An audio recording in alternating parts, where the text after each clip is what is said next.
Hi everyone, today we're going to walk through unboxing the Antminer DR5s, show you what's in the box, and then in the next video we'll talk through configuring these. So we're at the favorite part in the data center. I'm going to show you, I typically show everybody on the same rack, so we're going to use that same one today. Got a box cutter here. I'm going to go ahead and open this up. Go ahead and put this right here. For those of you guys that don't know, I do have tremors. So if it looks like my hands are shaking, it's just natural. It's been all my life, so I'm good with it. All right, so got this here. Gonna go ahead and open it. Keep this card, even though it's got, you know, Chinese on it. It'll give you a little bit of information about everything. This is 200 to 240 volt. So you are going to need an L6 in your house, and it shows you it's 10 amps, and then it goes through the rest of the information. On here, you're going to get an Antminer user guide and warranty. So this is a brand new DR5, right? Got all the user guide and warranty items here. There's Chinese on the inside, if you read that. And then we've got repair policy and stuff. So keep this so that you have the information you need on what to do and how to do it. These do not come with a power cable in the box, just letting you know that up front. So we're gonna go ahead and remove this. They pack them really well. They're form fitting. And then this is the anti-static casing that you've probably seen before on the outside of electronic equipment. So I'm going to attempt to do this with one hand. I'm probably going to pull this out and do this in another section. So we've taken this out of the box. You're going to notice that there is not anything else in here. So let's just show you that. So no power cable, you're going to need it. We'll talk about it in a second. We've got the actual bag here. On the back, you're going to see that they've got the bit main tape that needs to be removed here. So you're going to go ahead and do that. I'm going to pull that open, and you are going to see this is a new machine, so it looks really good. And then I'm going to go ahead and pull it out of this wrapper and show you all the pieces. Once you have this unit pulled out of the wrapper, this is what it looks like, brand new. I'm going to go ahead and show you the other side, and then we'll do a look around the back here real quick. So that you can see what that looks like. I'm going to go ahead and talk with you just a little bit about how you want to install it. A lot of people think because they sit this way that is the way you should do it, because a lot of people think that the words up here should be facing straight up at your eyes so that you can read it, and that's actually not the truth.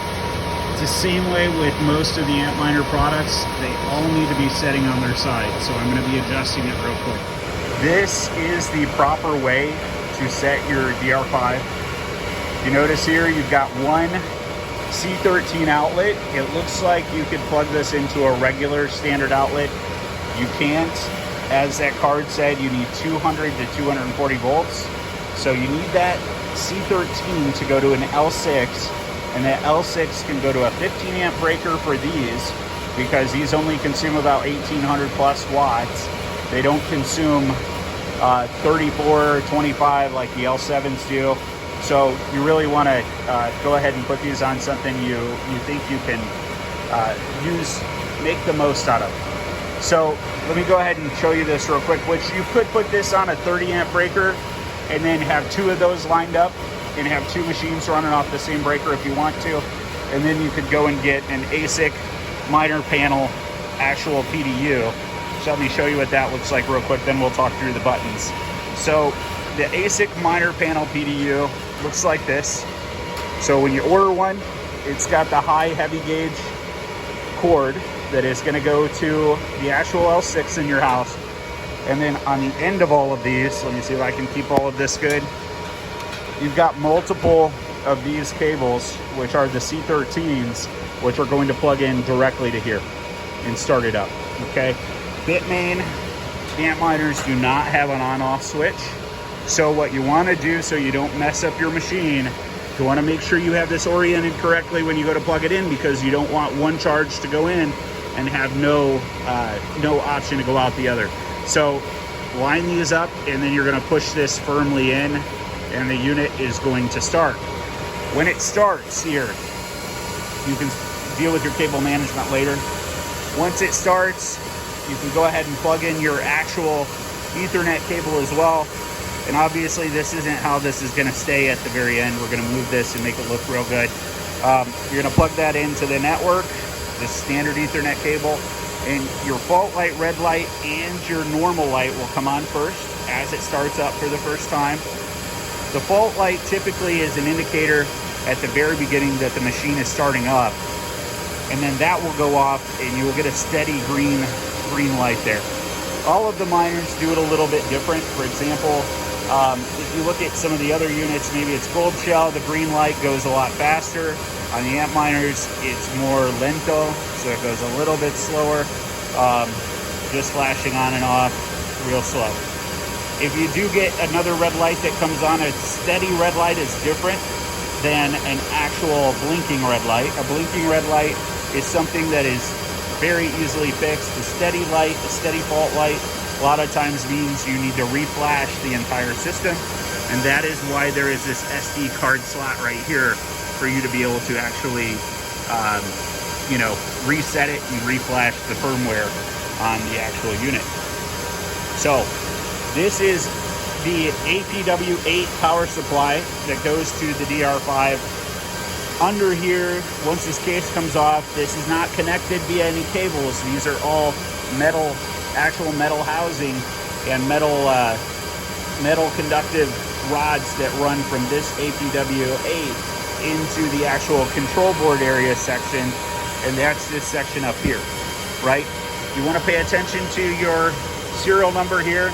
If you have a support request, they're going to request that from you, and you can get that moving. So once you start getting going, your first time startup, if you notice that red light went off for just a second, it's still going through all of the cycles to get this thing moving. So give it a few minutes, let it get going. And if you have any questions after that, you can reach out to us to talk if you want. Support at stellarforgemining.com, or you can just reach out via our general chat on the website. We'll help you generally. And then you're going to see this, and we'll get into the next video on how to show you how to configure the insides of this and the actual pools and setup to your actual wallets and all of that as well. So that is the DR5. Have a great day, guys. Bye.